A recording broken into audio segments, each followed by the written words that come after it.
Today on the Inside Scoop, we're going to talk some Florida State as five-star defensive lineman LJ McCray makes what could be his final visit before an October decision. Now, you know LJ McCray, the newly minted five-star. It's down to UF, Miami, Auburn, Georgia, and of course FSU. Those are the main teams. We're going to break that down in an FSU segment later in the show. I also got a great interview with Nick Marsh. He was really fun to talk to. He's Michigan State's top-rated commitment. Obviously, you know, things are kind of up in the air right now if you're committed to Michigan State. And recently he took a visit to Colorado. So we got some insight into what a visit is like out in Boulder. We talked about where his commitment stands, and there's a new team in the picture, Georgia. So you guys got to check that interview out. It'll be here in a minute. We'll get to all of it. But we're going to talk some Texas A&M because they might be having the biggest recruiting weekend in the country as Alabama comes to town. But first, there's a couple one-off developments I want to hit on. Namely, five-star offensive tackle Jordan Seaton is going to visit the Florida Gators this weekend. He's the number 2 rated offensive tackle in America, 6'5", 290 from IMG Academy, and it's an official visit in Gainesville this weekend. He was at Tennessee last weekend. On an unofficial, he went to the Colorado game for their game against Colorado State. And right now, UF has the 4th-ranked recruiting class in the country with 21 commitments. So really, Jordan Seaton is one of the most important remaining targets for the Gators, and this is their weekend to kind of roll out the red carpet and impress him. There's still more visits ahead for Jordan Seaton, so the Gators are hoping to make a big impression. I'm expecting a December decision. He hasn't said when he wants to decide, but just based on what he tells me and the visits he plans on taking, I think it'll be a December decision. All right, one more development we should hit on, and that's five-star wide receiver Ryan Wingo. He'll be at Missouri this weekend. You guys know Ryan Wingo is from St. Louis, Missouri. He's the best receiver in the state, and he's been trending towards Texas recently. You know, we've talked a lot on this show with Jerry Hamilton about where Ryan Wingo sits with the Longhorns, but this weekend, Missouri's going to host him for an official visit, and he'll be in town along with their top commitment, Williams Nwaneri, the number 1 player in the state of Missouri. He was trending to Georgia. You know, everybody in the country wanted Williams Nwaneri, but he stayed home, commits to Missouri, and that's why people think that Mizzou has a really good shot to also land Ryan Wingo. So we'll see how that visit goes this weekend. We'll see if the Texas insiders are still as confident in Ryan Wingo after he visits Missouri. All right, we're going to get the show started now with some Texas A&M recruiting. Jimbo Fisher is doing what he does. Maybe a little quieter this year, but if you're paying attention, A&M has snuck into the top 3 in the Aggies are recruiting. They currently have 3 5-star commitments: Terry Bussey, Cam Coleman, and defensive lineman Dominic McKinley. In this weekend, they'll have a 5-star on campus that has been trending heavily towards the Longhorns. So can the Aggies play spoiler? We'll find out. Texas A&M fans, before we get going, hit that subscribe button for me. We're growing this On 3 Recruits channel. We want you guys to be a part of it. Hit subscribe. All right, let's bring on Sam Spiegelman to talk more about the Aggies' big recruiting weekend. Sam, here's a look at some of their official visitors. 5-star Terry Bussey, 5-star Kobe Black, 4-star Cam McKell, 4-star Amontre Bradford, and 4-star Solomon Williams. Now, of course, we're going to get to Kobe Black here in a second. I want to start with Solomon Williams. He's out of Carrollwood Day, 6'2", 255 pounds. Now, Sam, Solomon Williams, to me, has been primarily a Bama-Texas battle, but the last couple of weeks, it seems like A&M has made a move. What are your sources saying on this priority edge prospect? Well, you talk about a priority edge prospect. Look at Texas A&M's defensive line group. They have 3 top 100 players right now. Elijah Robinson is handling the D-line recruiting. We all know about the sudden and tragic loss of Terry Price, who really recruited on the edge and defensive ends. Elijah Robinson has now put together a class of 3 top 100 tweeners, essentially, guys that they view as inside-outside guys. And that leaves one priority need along the edge, and that is who you mentioned, Solomon Williams, who is visiting this weekend, is just coming off a Texas visit and has also been leaning a lot toward Alabama previously in his recruitment. So, of course, it's one of the biggest games of the college football season, one of the best environments that they're expecting in Kyle Field in the entire season. And they have the priority target to finish out this D-line group potentially on campus in Solomon Williams. Wow. I mean, that would be huge. Do you think, I mean, this was all set up for Solomon Williams to be part of this great defensive line class at Texas, which Texas was also hoping to land Dominic McKinley. And, you know, A&M, they're not the new shiny toy in the SEC anymore. Everybody's talking Texas. They got Arch Manning. They're heading to the SEC. Is this kind of putting a damper, what Texas A&M's doing on the D-line, is this kind of putting a damper on what the ceiling was for Texas's class in 2024? How's this first half of the college football season been for you guys? The games have been great, but you know what's not great? Finding last-minute tickets. Finding tickets before a game can be a real nightmare. Do not let this be the way that your season goes, and that's why I'm here to tell you about Game Time. It's the fast and easy way to buy tickets for all the big-time matchups. Game Time, they'll get you this year's biggest college football games with elite deals on last-minute tickets and also the best price guarantee. Do not stress over getting into your favorite team's biggest rivalry game of the year. There's only so many big games, and you need to get these tickets at the best prices. Game Time is the place for last-minute ticket deals. Forget planning months in advance. Who has time for that? Game Time has deals on tickets right up to the day of the event. Game Time has deals on tickets right up to the start of the event, even an hour after it starts. It's the place for last-minute seats. Get exclusive flash deals on tickets to all the sports and even concert events. So here's what we're going to do. Snag the tickets without stress with Game Time. Do me a favor. Download the Game Time app right now. Create an account and use code INSIDESCOOP for $20 off your first purchase. Terms apply. But again, create an account, use code INSIDESCOOP for $20 off. Download Game Time today. Last minute tickets, lowest price, guaranteed. Sure. If you look at Texas's class, I mean, obviously the home run hitter is 5-star plus edge Colin Simmons. And when you think about a defensive line group for Bo Davis to potentially pair the number one edge rusher in the country, Colin Simmons, with an on 300 edge and Solomon Williams, you know, if you're Texas fans getting ready for the transition to the SEC, you have to be jumping for joy. Again, let's not discount Alabama, and let's also not rule out Texas A&M and the work that we talked about. Elijah Robinson has been doing. This is the same recruiter that has gone into different parts of Texas, different parts of New Jersey, has gone everywhere and recruited the best defensive lineman for years under Jimbo Fisher. I think he's the most accomplished recruiter on that A&M staff, and a reason why you mentioned, Josh, they're sitting number 3 in the country because of the D lineman that they're bringing in. They signed DJ Hicks a year ago, and they made a big splash when they were able to get 5-star Dom McKinley a little bit earlier this fall. They have a chance now to add a 4th member of that class at another blue chipper for a potentially elite haul that'll have them in the number 1, 2, or 3 spots before it's all said and done with this class. Yeah, I mean, now it looks like Solomon Williams might be lining opposite Dylan Evans rather than Colin Simmons. And if you're Texas, you know, you're looking at you thought you were going to have Colin Simmons on one side, Solomon Williams on the other, with potentially Dominic McKinley in the middle.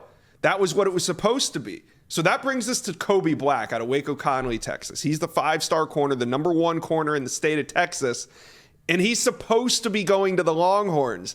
But Sam, if I'm connecting the dots here, is this one that the Aggies could pull an upset on if things go well this weekend? Yeah, you mentioned it. 5-star cornerback Kobe Black has been a lean toward the Longhorns probably since the middle of the spring, and right now I still feel good about that pick. He did not make it to Texas last weekend. He was supposed to be on campus for the Kansas game. He was unable to absorb that really awesome environment in DKR, but he is scheduled to be in Aggie land this weekend. His last visit was to Aggie land over the summer, and from talking to people close to this recruitment, they believe that the 5-star cornerback will wind up playing pretty close to home here in Central Texas when it's all said and done. That opens the door for not only Texas, but of course the Aggies. TJ Rushing and DJ Durkin, their defensive coordinator, have talked about the immediate playing time available for Kobe Black in that secondary. And like we talked about, this is going to be one of the best environments in college football this weekend. I'm not ruling out Texas A&M if, in fact, Kobe Black does make it to campus as he's expected to do. Yeah, I still like Texas there for Kobe Black. I'm just saying, a couple months ago, we thought some of these recruitments were going to go differently, and they ended up going Texas A&M's way. So let's just keep an eye on this one. I'm not ready to go there just yet. All right, I wanted to wrap up 2 others. 2 more official visitors are Cam McKell and Amontre Bradford. They're teammates from Statesboro High School in Statesboro, Georgia. They were at the pool party, Texas A&M's event in July, and they're going to return, both teammates taking official visits. Now, They're both heavily recruited. Cam McCall is a two-way athlete. Most teams right now are looking at the offensive side of the ball. I know Georgia likes him on defense, but they're also open to offense. So I think Cam will end up settling in on offense, whereas Amontre Bradford, he's an edge prospect. Now, Cam McCall, he's been on some official visits. He's been to Georgia, South Carolina, Tennessee, Colorado, took an unofficial visit to UF, and this weekend he'll be in College Station. Now, Amontre Bradford, considering similar teams, Colorado, Virginia Tech, Indiana, Georgia Tech, Vandy. And this weekend, he'll be on that official visit to A&M. So we'll see where these teammates end up. We'll have more on it coming out of the weekend. All right, Sam, I wanted to talk to you about another flip target. This one's Longview defensive lineman Deayln Evans. Now, he's committed to Texas A&M, but remember all summer, he was expected to flip to UF. There was a visit at the end where he was definitely on flip watch. So I just wanted to check in with you now that, the games have been played. What's the latest on Deayln Evans and his commitment status to the Aggies? Yeah, you can throw Florida, Alabama. The list of schools trying to recruit Deayln Evans out of East Texas goes on and on. I can tell you this, he's expected back in College Station this weekend. He's already been in town a few times this season. Behind the scenes, I was told he was one of the biggest recruiters for five-star Terry Bussey leading into his decision just last weekend. Deayln Evans has continued to entertain other schools, and he's continued to take visits. Like you mentioned, Florida. He's been to Alabama for the Texas game. I ultimately believe he'll end up in the Aggies class. He's the first of one of these blue-chip defensive linemen to commit to Elijah Robinson, and so far, from what he's shown behind the scenes and publicly, he's a big supporter of this class. He's one of the hearts and souls of the in-state kids involved in Jimbo Fisher's class. So while he's going to take his visits and enjoy the recruiting process, I certainly believe he'll be an Aggie when it's all said and done. Well, right now, the Aggies have the third-ranked class in America, holding strong and looking for much more this weekend. All right, Sam, thank you. We'll talk more coming out of this weekend. Appreciate you. Thanks for having me, Josh. We got a very special interview lined up today. Nick Marsh, wide receiver, joining us. He goes 6'3", 200 pounds. He's a top 150 prospect out of the state of Michigan, committed to the Michigan State Spartans on July 7. But Marsh is fresh off a visit to Colorado over the weekend, so let's bring him in, and we're going to talk about this trip. Nick Marsh, what was your experience like in Boulder for Colorado's game against USC? My experience was pretty good. Just going down there to a game that had over 7 million viewers was kind of crazy. Being on the sideline, just coming in the locker room, the energy, the voices I was hearing. Got to see a lot of big-time people, a lot of Celtic players or Celtic alumni like KG, Paul Pearson, Jaylen Brown, just to see a lot of those big-time players and big-time people there. It was a great atmosphere, and just watching the game, watching them be down and just keep fighting and, come back into the game to have a pretty good game was pretty awesome. Yeah, it was an awesome game. I'm sure it was fun to be at. Have you ever been to a college football atmosphere quite like that? I would say probably like Michigan, Ohio State, or Michigan State. Yeah, those are pretty big. Like the rivalry game. So that one right there was pretty intense to watch. Yeah, definitely. Now, you've been committed to Michigan State since early July, but lots of changes since then. Mel Tucker has been fired. How are you and your family handling your commitment status? As far as right now, we're still committed there. I'm still committed there. And, we've just been taking the process a little bit slow, just keeping a little bit of options open just in case, coaches leave, maybe they come in with a different head coach with the different coaching staff. So, just keeping the options open and, just preparing for the worst. And we're just looking around, just keeping options open. So we've been taking it pretty lightly. Yeah, I'm sure Michigan State is still in contact with you. Is there somebody that you would like to see them hire? I'm not too sure. I never thought about that. I never thought about another head coach I would like in the position. But whoever it be, I just hope they keep the staff that's there. Yeah. Okay, so that's important to you. The relationships that you have at Michigan State, you want those to remain. Yeah. Okay. Now, you took an unofficial visit to Colorado over the weekend. Will you return for an official visit? We're actually discussing that throughout the week. We're going to try to set up an official visit probably this month or next month, sometime soon. So we're trying to get that set up. So All right, so Probably now, looking forward to returning to Colorado. okay, Colorado is new in your recruitment. They didn't offer you until like 24 hours after Mel Tucker got fired. They came through with an offer. What is Deion Sanders' pitch to you? What's he saying? He just said he want dogs and leaders, and he said he watched film, and a guy my size, he need more outside receivers, and that's the pitch for a lot of colleges that's approaching me. They need more outside big guys that can go up and catch the ball and got some nice speed on them, and that's the pitch I'm getting from a lot of schools. So I'll say that's the biggest thing. Yeah. All right. Well, there's a lot of competition for you before you committed. And now that, teams seeing Mel Tucker gets fired, Colorado's offered, any other teams enter the picture? I would say Georgia, UCLA, Oklahoma, Pittsburgh, Penn State, a couple of the schools that I already had, but a lot of majority is new. So, are you in talks currently with any of those programs? Yes, I am. I just communicate, throughout the whole process until I'm going. Just having those relationships, even though I may not be going to that school, and just keeping those relationships pretty tight. Right. Do you think you'll set up an official visit with any of the teams you just mentioned? I would say probably 2 more. Not too short, but I would try to definitely get out to some of these schools. Okay. And obviously, we don't have a lot of time remaining. So when you talk about I want to see, and what are you looking for from some of these other programs? I'm just looking for authenticity. I want to build a relationship with these coaches as fast as possible. I want to be a mid-year, so I don't have too much time left. So I want to just be able to build a good relationship with these coaches. Just look for a great school to go to academic-wise, and just look somewhere where I can build my brand and my NIL somewhere. So I think that's like the biggest part, and somewhere where I major in. So Nick, what's up next for you visit-wise? Do you have anything planned? As far as right now, not yet. But if anything does, I'll let you guys know. All right, cool. Where do you want to get out to? Is there any program on your mind that, like, man, I want to see that school? I want to. So Georgia's playing Kentucky this week, and I'm gonna try to get out to that game, but not too sure yet. But that's what I'm looking forward to. Gotcha. All right. Well, as you said, there isn't a lot of time left. We're like 3.5 months, maybe even under that, from the early signing period. Are you going to make a final decision? I'm pretty sure, I'll make a final decision. Just let the social media know, let everyone know my whereabouts and where I'm going. All right. So you think you'll think like sometime in November, maybe even into December?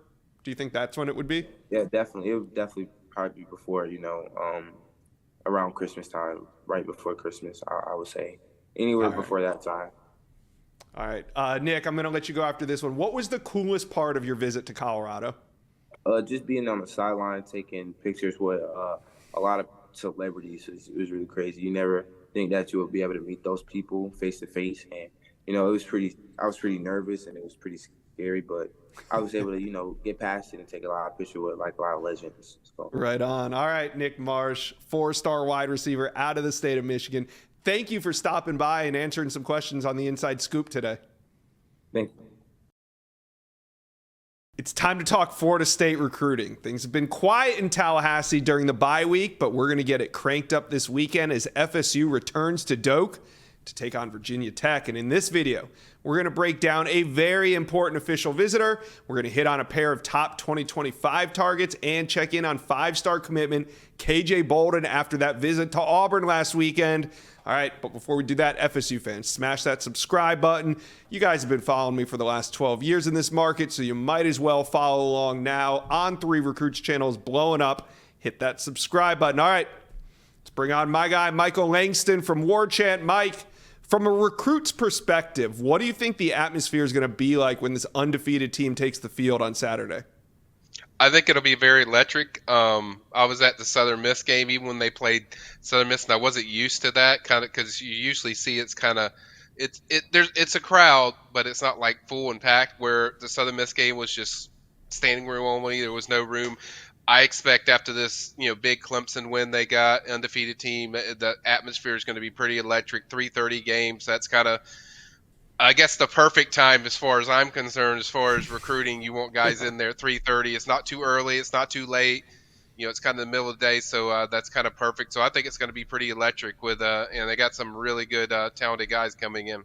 Yeah, that 3:30 spot is perfect for the old and washed crowd like ourselves. Yeah. Let's talk about the most important visitor of the weekend, the only official visitor of the weekend. That's five-star defensive lineman LJ McCray out of Mainland High School. And this is a really important one, Mike, because this might be his last visit before he makes the decision. He said he's going to do it sometime in October. We think it could come in the next 2 to 3 weeks. So, Mike, what's your read on where things sit with LJ McCray heading into this one? Yeah, I think it's really close with a lot of teams. I think certainly Auburn made a big impression when he officially visited there last weekend, and then Miami's made a little bit of a push, and then Florida's always been the big team that we've heard that FSU feels like is the heaviest competition.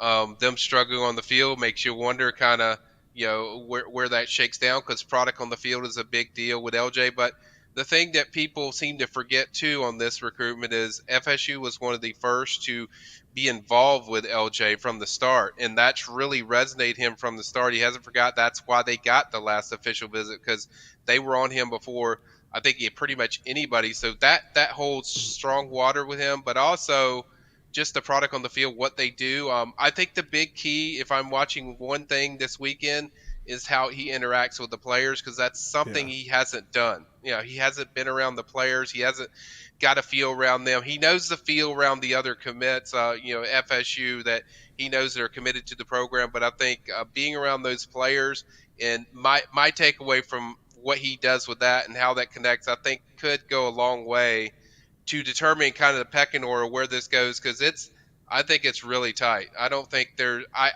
I spent a lot of time with him on last Thursday, and I could tell it didn't seem like a kid that kind of knew what he was going to do. It's kind of a kid that was kind of looking for something to spark to kind of make him make his decision easier. And I think FSU certainly has a big opportunity on the field, both what their product is, and two, the way they can connect with him to show him that kind of spark that he's looking for.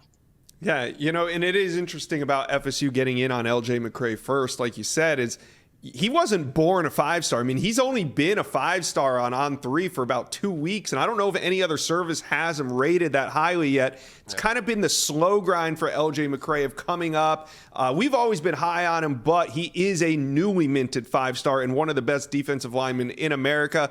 That leads me to my next question. Is his teammate, Zay Mincey, who plays safety, also a priority recruit for Florida State? Is he going to be here this weekend? And where do you think FSU sits in his recruitment? Yeah, I think he's definitely a priority to their plans, as far as they want 2 DBs left in this class. I think 1 corner, 1 safety would be kind of a perfect scenario, what they want. They're certainly recruiting him hard. Zay's even told me that. He's like, I've talked to a lot of schools, but he's like, I don't talk to on the phone that much. So Zay's like, sometimes it's hard to reach me, but not just with FSU, but just any school in general. But I do think he'll be back on the FSU campus, just not this weekend. I think he's coming back for the FSU Miami game.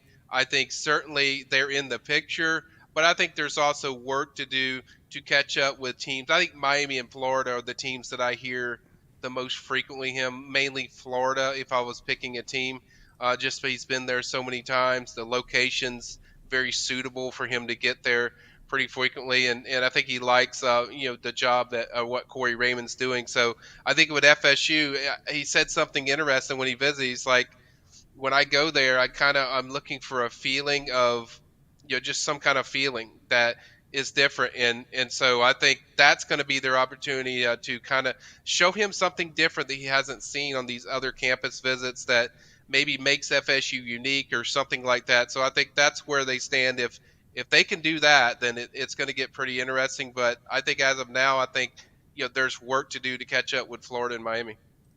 Yeah. All right. Well, we'll see what happens coming out of the weekend with the Mainland High School boys. Well, mainly LJ McCray.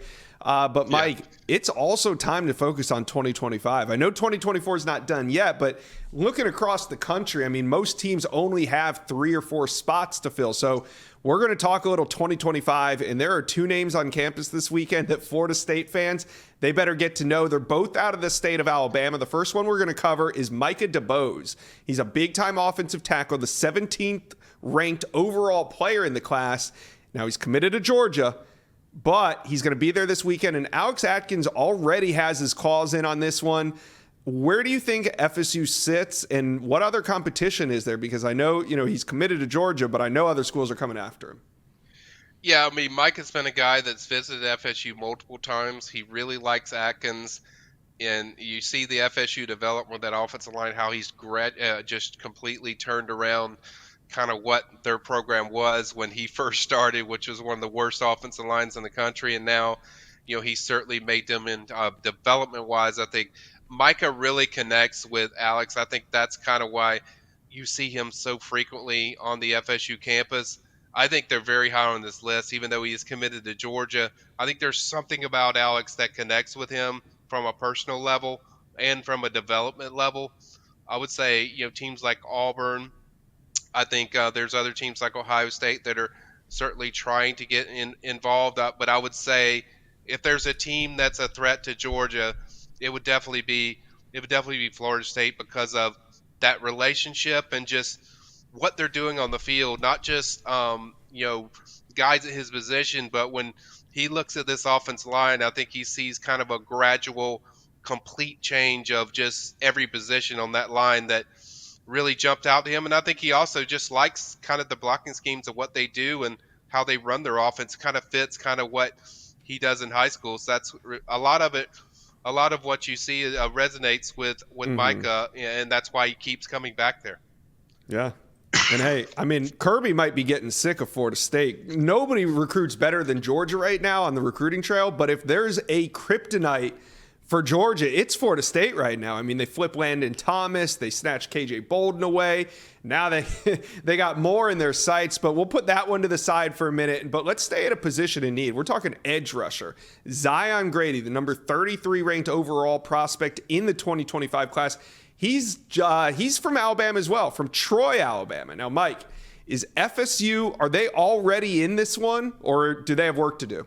Tailgate season is here, and Inside Scoop fans, I need to tell you about these Bird Dogs shorts that I've been wearing. Bird Dogs, they were the big winner for me this summer, and I'm rolling right into the fall with them as well. I wear them to work. I wear them golfing. You guys know I brought them on vacation with me to Florida, so they are definitely my first pick for tailgating. Last weekend, I didn't pull up to Lot B with the boys in my old stiff khakis. Nope.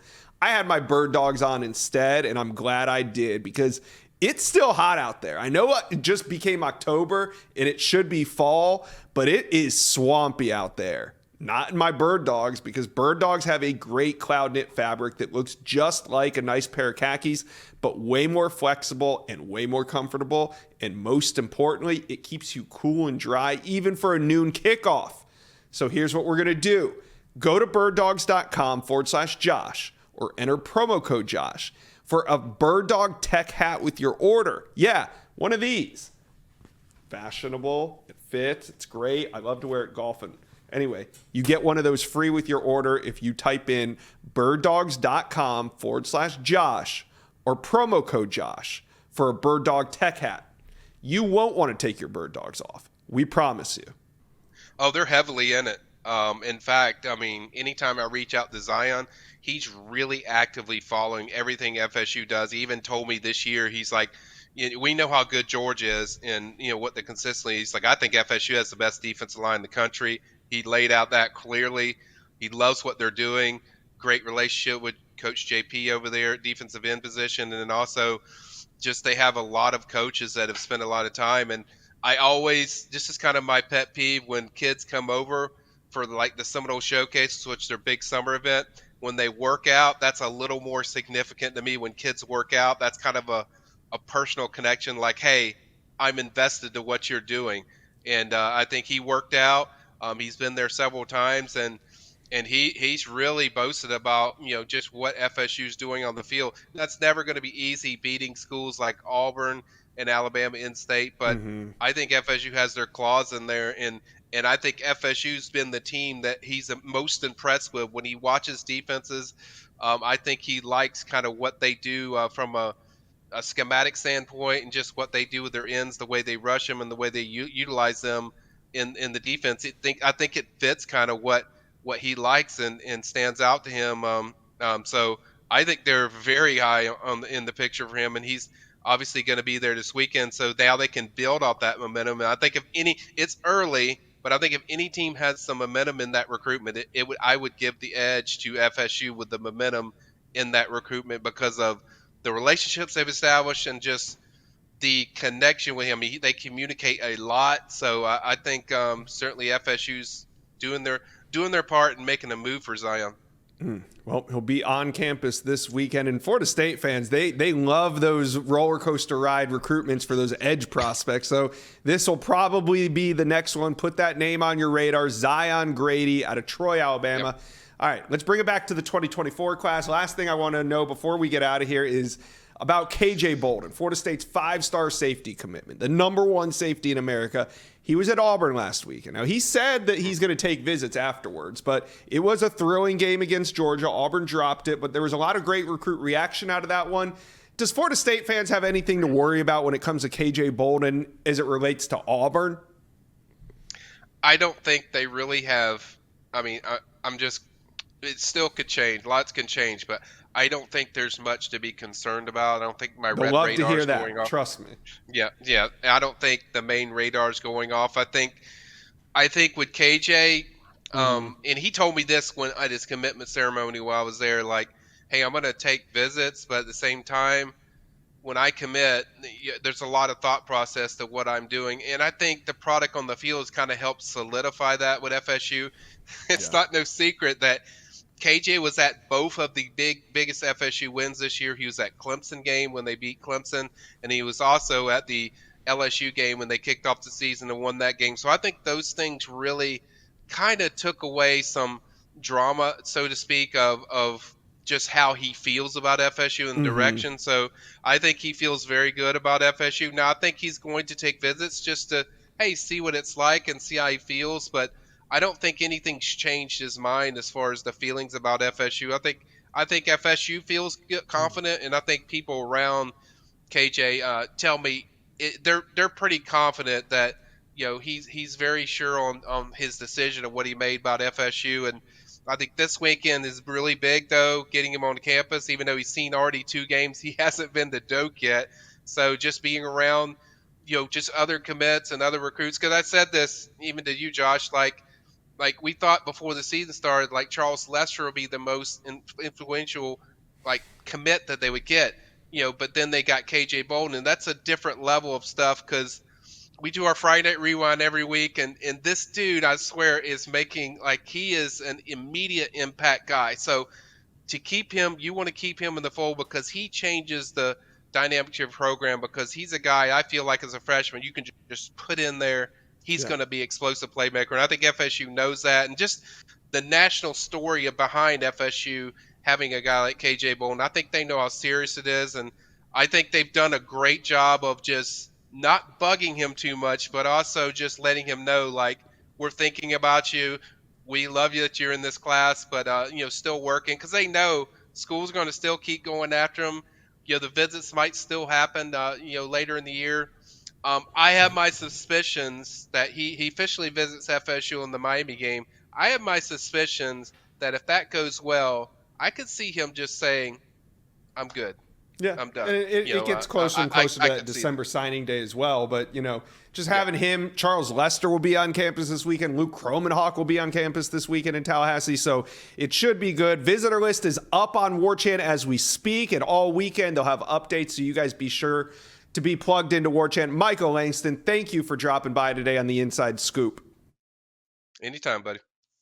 Thank you for watching. If you enjoyed that content, be sure to subscribe to the On3 Recruits channel. We have a new page dedicated only to recruiting. Go ahead and hit that subscribe button right now.